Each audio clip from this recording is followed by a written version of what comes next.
자유한국당의 황교안 대표가 4.15 총선에서 서울 종로에 출마하겠다 이렇게 공식 선언을 했습니다. 자, 전직 총리들의 맞대결이자 또 차기 대권 주자끼리 맞붙는 빅매치가 이제 성사가 된 겁니다. 네, 두 분 전문가와 관련 내용 함께 짚어보겠습니다. 박창환 장한대 교수, 장성우 건국대 행정대학원장 모셨습니다. 어서 오세요. 네, 안녕하세요. 예. 자, 황교안 대표가 어제 3시에 발표를 했는데 그동안 종로에 나오는 거냐 기자들이 수십 번을 물어봤는데 당이 결정할 거다, 험지 출마할 거다 이런 말을 했었고 용산이냐 비례냐 불출마냐 이렇게 말이 많았다가 종로 나가겠다 결정을 했습니다. 두 분은 어떤 게 황교안 대표의 결정을 하게 된 걸까? 어떻게 보십니까? 노이즈 마케팅도 아니고 황교안 대표 하면은 정치 초년생 아니겠습니까? 네. 그리고 한국당 입장에서는 지난 박근혜 대통령의 탄핵으로 말미암아서 보수 정치의 어떤 기반이 무너졌기 때문에 그것을 세우는 작업 또한 상당히 힘들지 않았을까 이렇게 생각이 들고 예. 그런 차원에서 지금 보수 정당을 세우는 차원에서 지금 예를 들어서 유승민 의원이라든가 보수 지역의 어떤 통합 문제도 있고 네. 그렇기 때문에 생각할 것이 상당히 많다. 통합이 되면 공천 문제도 걸려 있지 않습니까? 이런 상황 때문에 종로 출마를 먼저 결정을 한다면 네. 통합에 약간 방해가 될 가능성이 상당히 크고 예. 이것은 노이즈 마케팅이 아니고 어떻게 보면은 군불대기라고 봅니다. 상당히 한 달 동안 언론이라든가 국민 여러분 상당히 관심이 많지 않았습니까? 황교안이 과연 어디로 갈 것인가? 그 사이에 이낙연 전 총리가 종로 출마를 일단은 이제 확정했고 이런 상황에서 물론 시점상으로는 상당히 놓쳤다고 볼 수 있지만 네. 도전하는 자는 준비하는 기간이 더 필요하다. 저는 그래서 애초에 황교안 대표가 종로 출마를 하면 현실적으로 보면 20% 지지율이 있기 때문에 상당히 어렵지 않나 이렇게 생각을 해서 애초에는 당의 대선 후보가 황교안 대표 혼자 지금 한 명이지 않습니까? 현실적으로는. 네. 그래서 대선 주자를 아끼는 차원에서 다른 명분을 찾아야으면 했다. 그런 좀 전망도 했지만 네.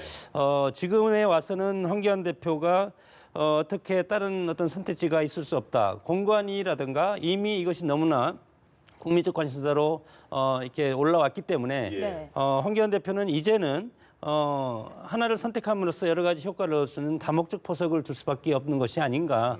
그렇기 때문에 이 종로 출마를 당당하게 결정을 함으로써 TK를 중심으로 한 이 쇄신 작업, 공천 혁신 이런 것들이 한국당의 새로운 어떤 국민들을 선택할 수 있는 중요한 어떤 시금석 아니겠습니까? 예. 그런 차원에서 종로 출마를 결정을 하고 그다음에 공천 쇄신은 이루어지고 그리고 총선 승리 여기까지 가는 그런 것들을 이제 출발을 했다고 봅니다. 뒤에 저희가 질문 드릴 거로 이제 일단 정리를 잘 네. 해주셨습니다. 네. 예. 그 교수님께서는 어떤 게 황교안 대표가 그렇게 계속 주저한 건지 고심한 건지 모르겠습니다만은 그래도 10일까지 공관위에서 시간을 주지 않았습니까? 근데 어제 결정을 해서 발표를 했어요. 네. 어떤 것 때문에 결정을 했을까요? 사실은 거의 대부분의 전문가들이 결국은 불출마 쪽으로 갈 수밖에 없지 않느냐 상황이. 교수님도 그렇게 생각하셨나요? 예, 그렇게 생각했습니다. 예. 불과 한 일주일 전까지도 그렇게 생각을 했는데 네. 일단은 지난 한 달 동안 황교안 대표의 행보는 당선 가능한 험지를 찾는 거였습니다. 한국당 내부에서. 근데 그 당선 가능한 험지라는 말 자체가 모순인데요. 굉장히 모순이었고 한국당의 오너 리스크를 굉장히 심화시켰어요. 예. 당대표가 공천에 잡음을 일으키니까 지금 TK 중진들의 험지 출마도 안 되는 거고 물갈이 50%도 안 되는 거고 이게 다 막혀버렸단 말이에요. 예. 자, 그러다 보니까 공관위에서 결란 내려라 이제 불출마 하든지 아니면 종로 나가든지 이렇게 이제 선택을 강요당하게 됐는데 예. 이 선택에서 아름다운 모습 통합이라든지 소위 보수 중도 보수 통합 그다음에 이 중진들을 밀어붙이기 위해서는 자기가 희생해야 되거든요. 네. 그래서 대부분이 불출마를 예상했는데 이때 여론조사가 하나 시행이 됐습니다. 예. 이 차기 대선 주자 여기에 이 윤석열 총장이 이 2위로 올라섰어요. 그렇습니다. 황교안 대표가 3위로 내려왔죠. 예. 이것은 굉장히 지금 그 한국당 보수층에게는 굉장히 충격적인, 특히 황교안 대표에게는 굉장히 충격적인 일이 될 수밖에 없다. 네. 지금 이제까지 투쟁에 소위 반문전선 투쟁에 가장 앞장서 왔는데 오히려 검찰총장보다 못한 지지율을 받고 있으면 이후에 대선의 어떤 행보는 굉장히 어려질 수밖에 없는 거예요. 총선 여부와도 상관없이 어려워지는 겁니다. 네. 자, 이러다 보니까 불출마를 하게 되면은 이건 완전히 도망가는 모양새가 돼버렸단 말이에요. 결국은 등 떠밀려서 사지를 선택할 수밖에 없는 상황 변화가 그럼 결정적인 역할을 저는 윤석열 총장의 여론조사 결과가 그렇게 좀 영향을 미치지 않았나 이런 분석도 한번 해보죠. 분위기는 마지막에는 불출마까지로 옮겨 가려고 했으나 윤석열 총장의 그 대권 지지도가 딱 오르면서 바뀌었다. 그렇죠. 그렇군요. 알겠습니다. 정말 이렇게 우여곡절 끝에 어쨌든 빅매치가 성사가 됐는데 대선 전초전이다 이런 말도 있지 않습니까? 그렇다면 여기서 최대 관전 포인트는 뭐라고 보시는지요? 저는 뭐 대선 전초전, 대선이 2022년이기 때문에 네. 네. 너무 빠르고 야당에서는 정권 심판론이 가장 확실한 네. 여당을 공격하고 있는 선거 전략일 수밖에 없다. 예. 그러나 지금 이낙연 전 총리 같은 경우는 지금 야당 심판론을 민주당에서 제기하고 있지 않습니까? 과연 이것이 먹힐 것인가? 오히려 정권 안정론이 훨씬 먹힐 수 있는 것이고 야당이 국정의 안정을 위해서 그리고 국정의 드라이브를 위해서 지금 실질적으로 할 수 있는 것은 정부 여당 견제 이런 것밖에 없지 않습니까? 네. 이런 상황에서 여당과 야당의 선거 전략을 어떻게 보냐 그런 것도 중요하지만 종로라는 그런 특수성 과거에는 장면, 박순천, 김두한, 유진호, 정일영 전통적인 민주당의 어떤 세력이 일정 부분 세력을 점했다가 그다음에 최근에 와서는 이명박, 이종찬 그리고 박진 이렇게 해서 보수 정당의 어떤 의원들을 배출하고 그다음에 두 번에 걸쳐서 정세균 전 국회의장이 예. 지금 그리고 총리께서 국회의원을 한 지역 아니겠습니까? 네. 그러면 과연 종로가 보수 지역인지 진보성 있는 지역인지 그것을 이번에 결정할 수 있는 계기가 될 가능성이 상당히 크고 예. 저는 이것이 관전 포인트지. 과연 여기에서 이긴 사람이 차기 대선 대통령이 될 것인가, 대선 주자가 될 것이다. 이런 것은 저는 어불성설이라고 봅니다. 예. 그리고 지금 지지율이 한 20% 정도 차이 납니다. 50대 한 25. 이렇게 차이 난다고 해서 이것이 표심으로 이어지지는 않을 것이다. 지금 68일 정도 남았는데 네. 선거 하루 전에도 10%, 20%는 쉽게 바뀔 수 있는 것이 우리의 어떤 선거 문화고 예. 앞으로 68일 정도 남았다면 10번의 고개가 있을 수가 있다고 봅니다. 그렇기 때문에 황교안 대표가 여기에 지금 하는 것은 과거에 지금 선거의 패턴을 해봤을 때 지금 나가서 최선을 다하면 꼭 이길 수도 있겠다 이런 확신이 있기 때문에 저는 나간다고 보고 그래서 여기에서 양당의 모든 것들이 집중될 수밖에 없기 때문에 전국적인 선거의 어떤 패턴이라든가 이슈는 상당 부분 희석될 가능성이 상당히 큽니다. 그런 것들이 이번 총선의 맹점이고 중요한 것은 그러면 종로가 정치 1번지라고 했기 때문에 여기에서 어느 당을 선택할 것인가 전국적인 관심이 되기 때문에 이것이 전국 표심에도 영향을 끼칠 수가 있다. 그래서 선거 며칠 전까지 여론조사 지표가 계속 나오지 않습니까? 이런 것들이 다른 지역에 특히 이제 수도권 선거에 상당히 영향을 끼칠 수 있기 때문에 네. 양당의 당력을 종로에 집중을 해서 종로 유권자들은 상당히 피곤하지 않을까 이렇게 생각이 듭니다. 양당의 당력을 종로에 집중을 할 정도로 종로가 그렇게 정치 1번가 그러면 이겁니까? 종로의 분위기가 그 판세를 전국적으로 미치는 건지 아니면 전국적인 판세가 와서 종로로 결집이 되는 건지 어떻게 저희가 봐야 될까요? 일단 종로가 역대 선거 아까 화면에서도 많이 나왔지만 기본적으로는 노년층들 기득권들이 많이 사는 동네예요. 네. 하지만 이게 이제 그 시내의 지형이 바뀌면서 이제 좀 색깔이 없는 선거구가 됐습니다. 최근 3번의 선거에서는 여당이 압승을 했고요. 그 전에는 또 보수 정치 세력이 압승을 했던 지역이에요. 예. 그렇게 본다면 색깔이 특이하게 있는 선거는 아니다. 어떻게 보면 여론의 어떤 그 편향을 그대로 반영하는 곳이 이제 종로다 이렇게 봐야 될 것 같고요. 네네. 저는 이번 선거가 대한민국 정치의 현재와 미래를 관통하는 굉장히 중요한 선거라고 봅니다. 일단 이번 총선의 구도 자체가 정권의 발목을 잡는 야당을 심판하자라고 하는 전직 총리와 그리고 나라를 진짜로 망하게 하고 있는 정권을 심판하자고 하는 박근혜 정권의 총리가 대결하는 거거든요. 네. 현재의 정치 구도 그대로 가는 겁니다. 예. 자, 근데 여기서 이기는 사람은 이낙연 총리도 마찬가지고 황교안 대표도 마찬가지고요. 지금 당내에 확실한 차기 대선 주자의 소위 당내 기반을 가지고 있지는 않아요. 그런데 여기서 이기면은 향후에 차기 주자로서 당내에 확고한 기반을 가지게 됩니다. 지지도는 지금 올라 있지만 그쵸. 기반은 아직 없다. 이거 자체가 예. 뭐 다음에 대선이 된다 이것이 아니라 네네. 이번 총선이 끝나고 났을 때 여기서 진 사람은요. 다음에 바로 당내 기반이 무너지게 돼 있습니다. 당내의 주도권, 소위 말해서 차기 구도를 둘러싼 주도권에서 힘을 잃을 수밖에 없는 거예요. 좀 그런 점에서 여기서 이기는 뭐 이낙연이 이기든 황교안이 이기든 예. 이 두 분 중에 한 분이 이기는 사람은 각 당에 돌아가시면 선거 이후에 살아서 돌아가게 되면 확실한 차기 주자의 어떤 기득권 또는 선점, 좋은 고지를 갖다가 먼저 선점하는 역할을 하게 되는 거죠. 반대로 떨어진 분은 회생하기가 굉장히 어려울 거다.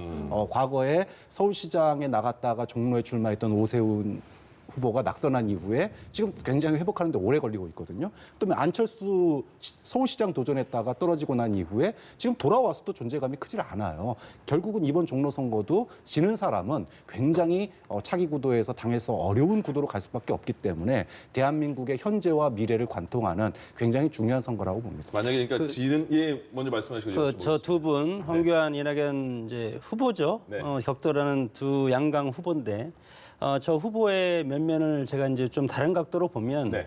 황교안 대표 같은 경우는 그래도 박근혜 정부에서 국무총리, 장관 이런 것들 했기 때문에 보수 표심의 전폭적인 지지를 받을 수 있는 후보다. 예. 네. 일단 이렇게 생각이 들고 이낙연 총리 같은 경우는 17대 총선에 새천년 민주당 후보로 나와서 당선이 됐습니다. 5명의 의원 중에 1명으로 당선이 돼서 그때 당시에 열린우리당 노무현 정당으로 가지 않고 친노에서 약간 떨어져 있는 그런 후보가 이낙연 총리이기 때문에 네. 과연 친노가 종로에 적극적으로 돌입해서 선거에 총력전을 벌일 것인가? 이것은 차기 대선 주자와 밀접한 관계가 가지고 있다고 봅니다. 예. 그렇기 때문에 과연 지금 문재인 대통령이 지금 노무현 재단 이사장 그리고 노무현 대통령 이 맥을 지금 계속하고 있지 않습니까? 그래서 친노의 적통자는 아니지만 그렇지만 문재인 대통령 하에서 국무총리를 역임한 전북 출신이다. 전남도 아니고 전북 출신이기 때문에 과연 저 이낙연 전 총리가 친노의 전폭적인 지지를 얻을 것인가? 이것은 아주 고도의 정치적인 그런 셈법으로 이것을 해석을 해봐야 될 부분도 있다 이렇게 봅니다. 예, 알겠습니다. 자, 이제 그러면 아까 잠시 말씀해 주셨는데 한 번씩 잠깐만 더 짧게 짚어볼게요. 이번 총선이 이제 정권 심판대 뭐 다른 거에 대해서 분석해 주셨잖아요. 네, 그럼 국정안장. 박 교수님께서는 이번 일단 전략 대결을 짜야 될 텐데 프레임 대결이 있지 않습니까? 근데 황교안 대표가 어제 그 총선 출마하면서 이낙연 전 총리를 언급하지 않고 문재인 대통령의 정권 심판을 할 것이다. 이렇게 이미 프레임을 짠 것 같아요. 네. 그럼 이제 종로는 어떤 프레임 대결이 될 걸로 예상하십니까? 뭐 틀린 말은 아니죠. 당연히 지금 아까도 왔지만 연초에 여론조사에 보면은 호감도에서 차기 주자 호감도에서 가장 앞선 사람이 이낙연 지금 후보입니다. 네. 네. 반대로 비호감에서 상당히 우위에 서 있는 게 또 황교안 대표예요. 그러니까 어떤 그 개인적인 측면에서 비교를 해보자 그러면은 이낙연 후보가 굉장히 지금 유리한 구도가 맞습니다. 자, 그러면 이걸 갖다가 인물 대결로 갈 경우에 황교안 대표가 썩 그렇게 유리한 구도라고 볼 수 없겠죠. 결국은 그리고 본인만의 선거가 아니잖아요. 전체 총선의 상징적인 선거기 때문에 이제까지 1년 동안 황교안 대표가 되고 나서 한 거라고는 반문재인 전선 투쟁이었어요. 그걸 극대화시키기 위해서 선거에서는 그 부분을 강조할 수밖에 없는 겁니다. 근데 문제는 문재인 정부 심판론이 과연 추가적인 득표력을 가질 수 있느냐, 추가적인 어떤 여론의 그 지지들을 끌어올리는데 가능하느냐는 겁니다. 왜냐하면 지금 1년 동안 황교안 대표가 정치권에 들어와서 한 일이 뭔가요? 삭발했고요. 장외투쟁했고요. 단식했습니다. 네. 무슨 얘기냐 하면 반문재인 전선에 그 누구보다도 가장 앞장서 있었어요. 그런데 대선 지지율에서 윤석열 총장보다 더 낮다? 그러면 더 이상의 확장성은 없다라는 거예요, 이걸로는요. 좀 그런 점에서 이 문재인 정권 심판론이라고 하는 게 총선 전략이기도 하지만 이것만 가지고 과연 종로에서 당선될 수 있겠느냐, 확장성을 가질 수 있겠느냐. 저는 아까 뭐 친문이나 친박이 종로에 와서 선거운동 해준다고 해서 유권자가 움직이는 건 아니라고 생각해요. 예. 중요한 거는 지금 정권에 대한 심판이 문제가 아니라 한국당이 좀 출마하실 때 뭐라고 말씀하셨냐면 혁신과 통합으로 대한민국을 정상화시키겠다고 그랬습니다. 네. 자, 그러면 탄핵 이후에 한국당이 얼마나 혁신됐는지를 보여줘야 되고요. 탄핵 지금 이후에 지금 통합 논의가 얼마나 중도 확장성을 가지고 있는지를 보여줘야 되는데 지금 한국당의 어떤 혁신이라든지 그다음에 중도 보수 통합의 어떤 중도 확장성 이런 부분들이 아직 가시적으로 나타나고 있지 않다. 예. 좀 그런 점에서 종로에서 선거운동하는 게 문제가 아니라 한국당이 지난 탄핵 이후에 국민들한테 확실하게 보여주지 못한 점. 즉 얼마나 바뀌었냐 탄핵 이후에 그다음에 중도 확장성을 얼마나 가질 거냐 예. 더 이상 극우랑만 노는 게 아니라 중도 확장성을 얼마나 가질 거냐 이 부분 지금 현재 통합 논의를 하고 있는 걸 잘하는 게 유승민 대표라든지 다양한 사람들을 끌어들이는 게 지금으로서는 최고의 선거운동일 거다고 생각합니다. 박 교수님 길게 풀어주셨으니까 네. 저는 짧게 그거에 예. 대해서 약간 좀 알겠습니다. 다른 각도로 또 말씀을 좀 드리고 오늘 싶은데 다른 각도 많이 보여주시는데요. 네. 그 지난 총선 때 김무성 대표의 그 직인 옥새 나르샤 아시지 않습니까? 공천에 실패했습니다. 너무 박근혜 정권 당시에 총선이 치러졌기 때문에 너무 오만한 선거 전략을 펴서 국민들이 심판했고 네. 그 후에 박근혜 전 대통령이 급기야 탄핵을 당했고 보수 정당 그리고 보수 정권의 어떤 기반이 무너진 그런 것들이 현실 아니겠습니까? 그런 반일에서 지금 보면은 한국당 제1야당의 의석수가 107석밖에 안 됩니다. 네. 그렇기 때문에 무슨 수를 써더라도 친여 성향한테는 의회에서 할 수 있는 것이 없고 한국당이 국회에서 소수당이면 아무것도 협의제 민주주의라면 소수당의 의견이 반영이 되고 적극적으로 제1야당이 예를 들어서 요구하는 것은 집권당이라든가 다수당이 이것을 포용을 해야 되는 것이 정치 선진국인데 예. 우리는 그런 것이 상당히 약하지 않습니까? 이런 상황에서 한국당이 한 것이 정말 없습니다. 삭발이라든가 단식 이런 것밖에 뭐 나타나는 것은 없지만 실질적으로 107석 가지고 할 수 있는 것도 없다. 이런 것들이 국민들은 비판적인 사람들은 한국당이 무능해서 그런 것들 못한다 이렇게 생각하지만 예. 제가 생각하기에는 옥새 파동 그리고 박근혜 탄핵 이런 것들로 인해서 한국당이 107석으로 줄어들었고 그리고 이 107석으로 의회에서 할 수 있는 것이 아무것도 없었다. 네. 이런 것들이 황교안 대표가 무능하다는 것을 비판을 받아도 맞고 그 비판을 이번 총선에서 딛고 일어서서 일할 수 있는 야당을 해달라 이렇게 국민들한테 이제 호소하는 수밖에 없다고 봅니다. 알겠습니다.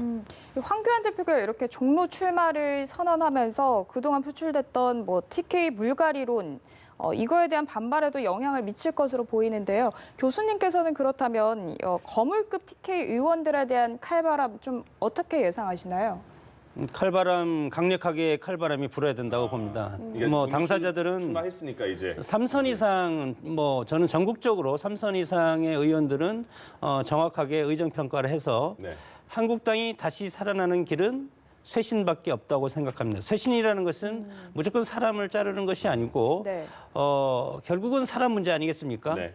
인사는 만사라는 그런 말도 있듯이 한국당의 새로운 정당과 새로운 정치를 국민들한테 약속을 하려면 일단 내부적으로는 새로운 사람의 모습을 국민들한테 선보이고 네. 그래서 우리를 지지해 주면 우리가 이 사람들과 함께 새로운 정치를 해보겠다. 네. 그러기 위해서는 물갈이가 필요한 것 아니겠습니까? 저는 60% 이상 물갈이를 해야만이 한국당이 이번에 1당이 될 수 있다고 봅니다. 50%가 되면 된다. 1당이 되기는 상당히 버거운 것이 아닌가 이렇게 생각이 들고 예. 그런 차원에서 황교안 대표의 종로 출마 이것은 읍참마 속의 심정으로 특히 우리 정당이 지역주의 정당이 강하지 않습니까? 민주당은 호남을 중심으로 해서 물갈이를 하고 예. 그리고 한국당 같은 경우는 강남벨트라든가 아니면 TK나 PK 지역, PK는 이미 불출마 선언을 많이 나왔기 때문에 네.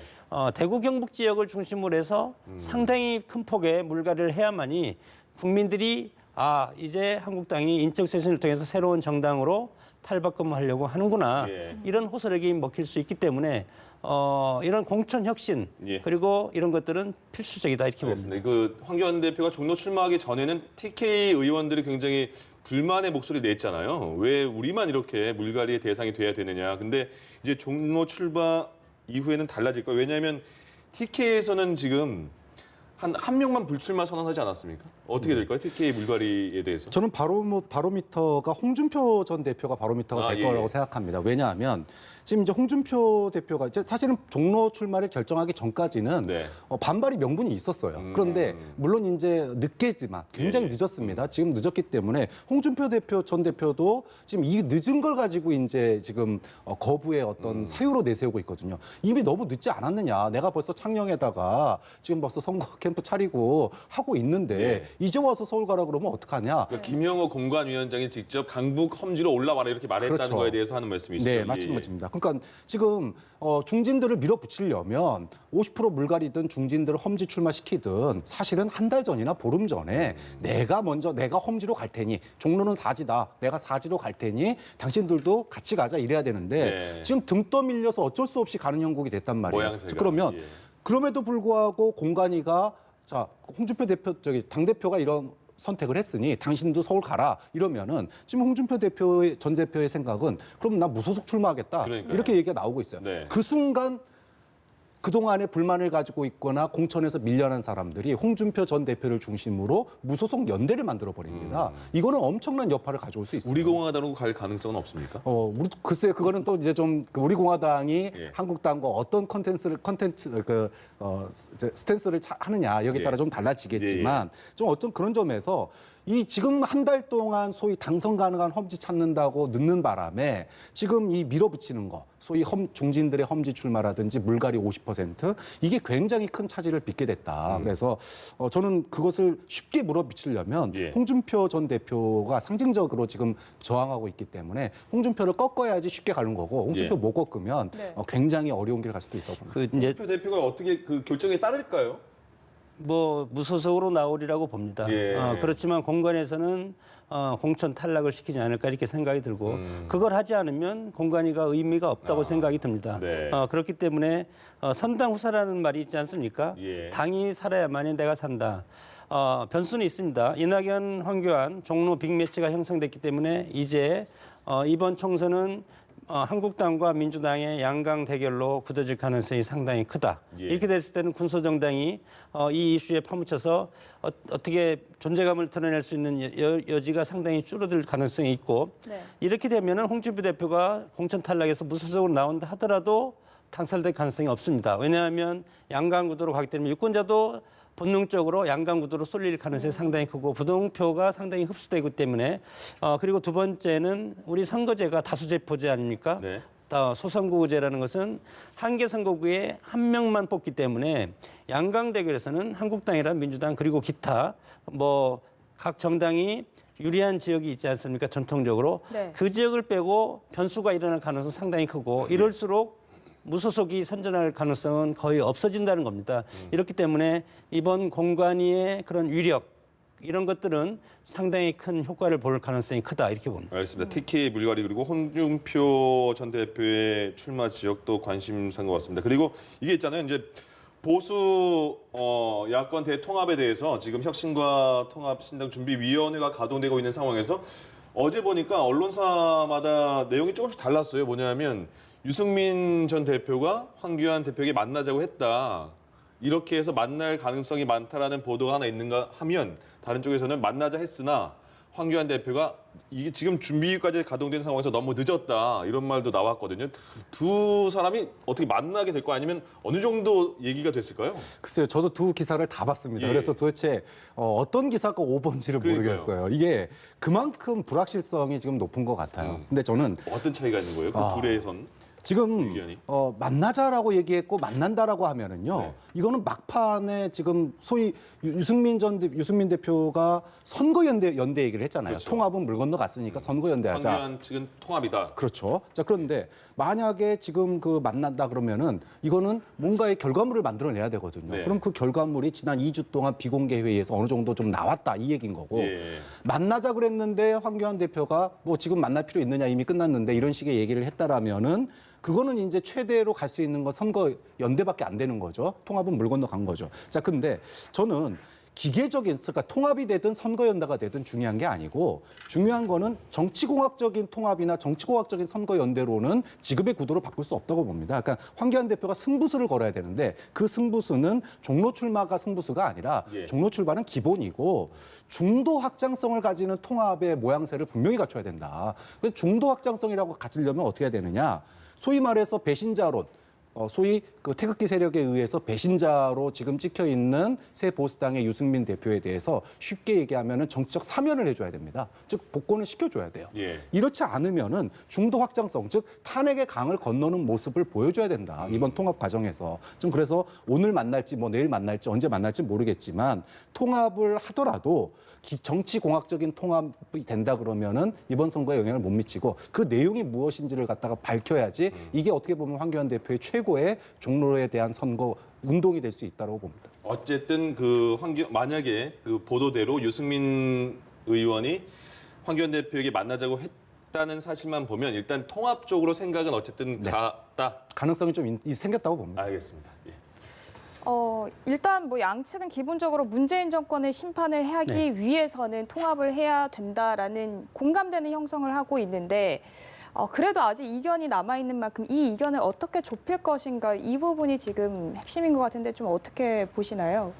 지금 양측에서 기득권을 포기해야 되는 것 아니겠습니까? 물론 하태경 의원이 사문칙이라는 것이 탄핵의 강 건너자 개혁보수 그리고 새집지차 이런 것들은 누구나 할 수 있는 거고 우리가 남이가라는 말도 있지 않습니까? 그렇기 때문에 갈라진 세력이 다시 합치는 것은 선거에도 유리할 수가 있겠지만 지금 뭐 유승민 의원 같은 경우는 뭐 속내는 공천권이 있을 것이고 황교안 대표 같은 경우는 그냥 들어와라 흡수 통합 이런 것들이 있기 때문에 양측의 목적과 방식이 다르다. 그래서 상당히 저는 어렵지 않나 이렇게 봅니다. 예. 그래서 이렇게 사파 싸움을 할 수 있는 시간이 있습니까? 그 시간에 공천 쇄신을 해라. 저는 그렇게 한국당한테 요구를 하고 싶고 할 수 있는 세력만 들어와서 같이 가자. 그리고 나머지는 각자 도생해서 총선에서 국민들한테 심판을 받고 그리고 나서 대선에 임하자. 이런 것들이 저는 가장 확실한 것이고 인위적으로 통합을 한다고 해서 그것이 국민들이 지지합니까? 들어와서 또 개파 보수주의가 될 겁니다. 뭐 유승민계, 황교안계 그러면 보수 정당이 과거에 왜 망했습니까? 개파 보수주의 때문에 우리 정당이 민주성을 상실하고 망하지 않았습니까? 예. 이런 상황에서 이런 식으로 해서 선거를 앞두고 급조하게 되면 또 다른 개파 정치가 시작되고 개파들 간에 나눠 먹기도 하고 지역도 나누고 여러 가지 정책도 나누고 이런 상황이 되기 때문에 민주정당의 모습이 될 수가 없다. 예. 이런 상황에서 봤을 때는 할 수 있는 부분 모든 것을 기득권을 버리고 정말로 보수 정당을 통합해서 네. 문재인 정권에 대응하는 강한 야당을 만들겠다는 정치인들만 모아서 하되 예. 그렇지 않은 정당은 그냥 두고 각자 도생하는 것이 좋겠다 이렇게 알겠습니다. 봅니다. 조금 전에 장성호 교수님과 저희가 대담 중에 이낙연 전 총리에 대해서 전북이라고 저희가 표현을 말씀하셔가지고 자 정정을 해야겠습니다. 전라남도 영광이고 전라남도 도지사를 지냈고 전라남도 영광 출신이라는 네, 거 착각을 했습니다. 저희가 정정을 하겠습니다. 시간상 여기서 마무리를 해야겠네요. 박창환 장한대 교수, 장성호 건국대 행정대학원장 두 분과 함께했습니다. 고맙습니다. 고맙습니다.